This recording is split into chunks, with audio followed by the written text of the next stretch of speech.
How do I look? Am I beautiful? Yeah, beautiful. You said I was beautiful. Oh, I know.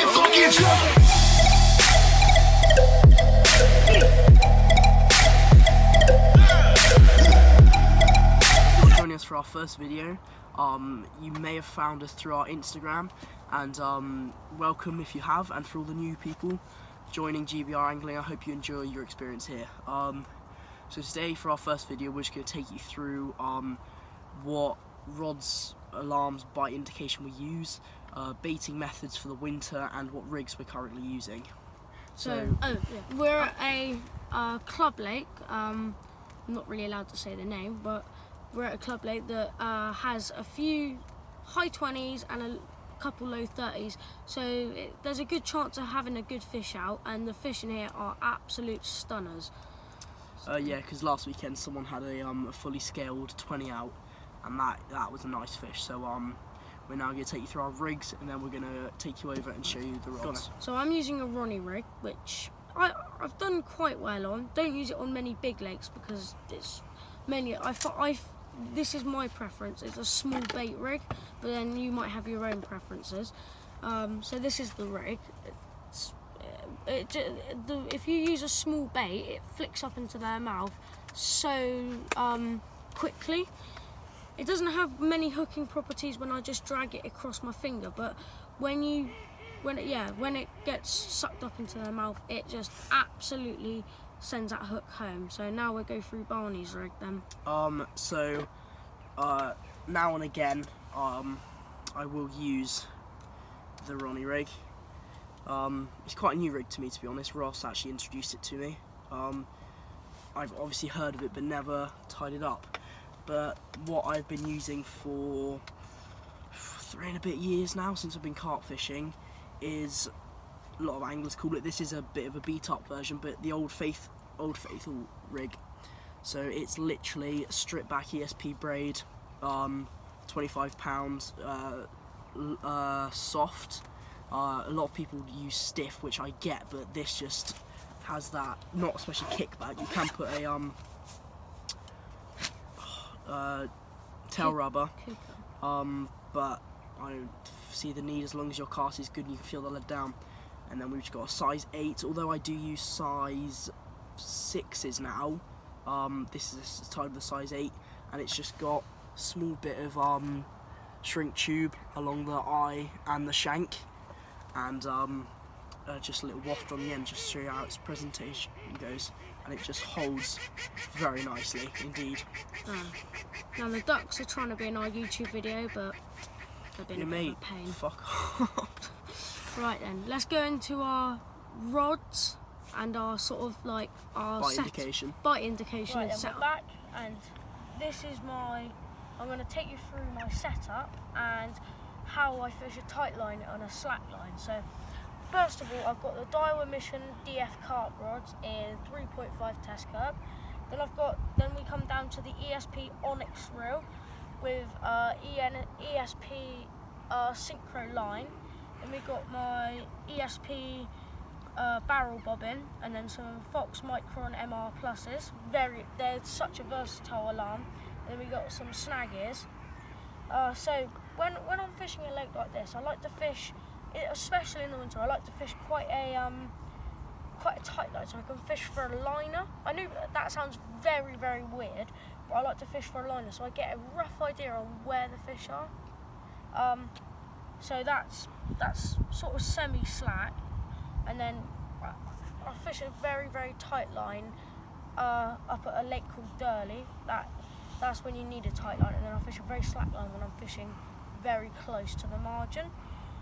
At the moment I've got a rod to a margin over there, and I've got another rod to like some willows, and then I've got my Signet bank sticks with an ESP back grip, another Signet bank stick, and then that's my setup and my bite indication really. So guys, I'm just going to take you over what I use for bite indication and my rods. So as you can tell here, it looks very different to what Ross is using. I'm using 10-foot rods instead of 12-foot. These are Richwood Riots. I've had these for a while now, and they've never.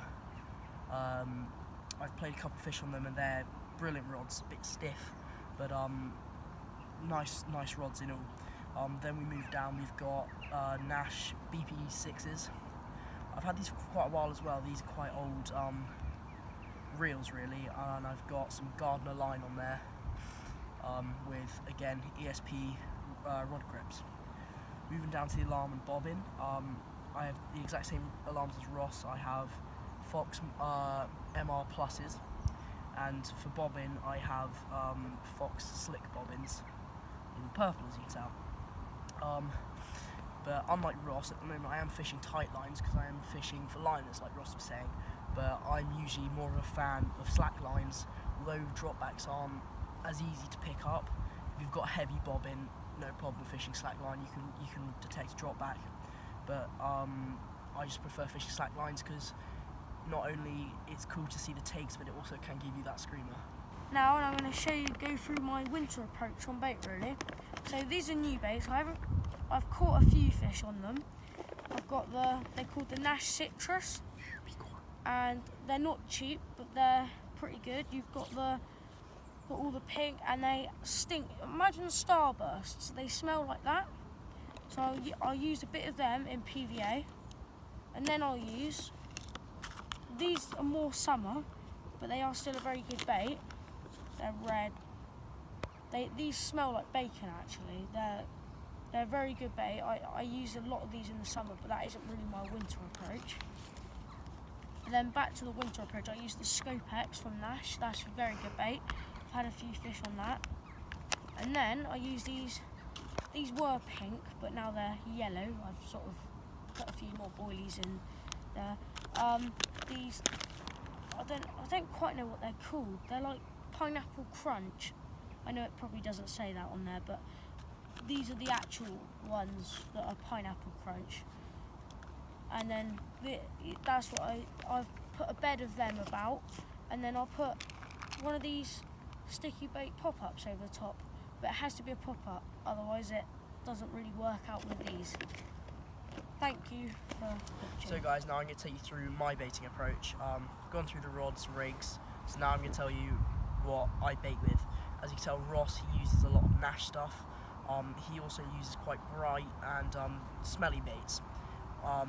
Obviously I want the smell, but I don't want the brightness as much, so I go through a baiting pattern called BBP.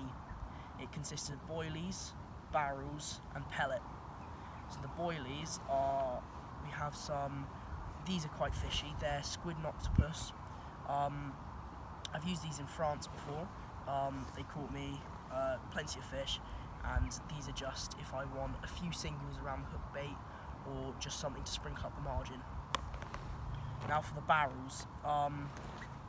Barrels I've only been fishing with recently, but as you can tell they're very similar to boilies, but just different shapes. These, I can't tell you what they are. These are my secret bait, and they work an absolute charm. They amazing baits, smell loads, and these are more of a hook bait. I see them as more than boilies. I'd probably put just a different shape, looks less man-made, circular. I don't think looks very natural, so more of a barrel off shape I think looks a bit better.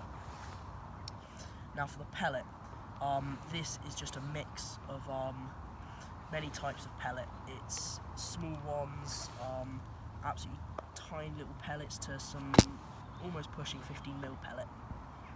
Now that is proper margin bait. That's if you want a single rod on a couple bits of corn with some pellet over it, just to get them grubbing around in the summer. But in the winter, I'm happy just to fish a pop-up with a couple boilies or a couple barrels over it. I've already showed you the rig, but over a bed of pellet, it'll just look like that. And I feel like that brighter wafter just brings them in. But I don't always fish a wafter. I also do fish pop-ups, sticky pop-ups, and these are in a 10mm. I used to use 15mm, but I've changed over to 10, and I feel like they just work a bit better, and a bit smaller, they just get you those few more bites.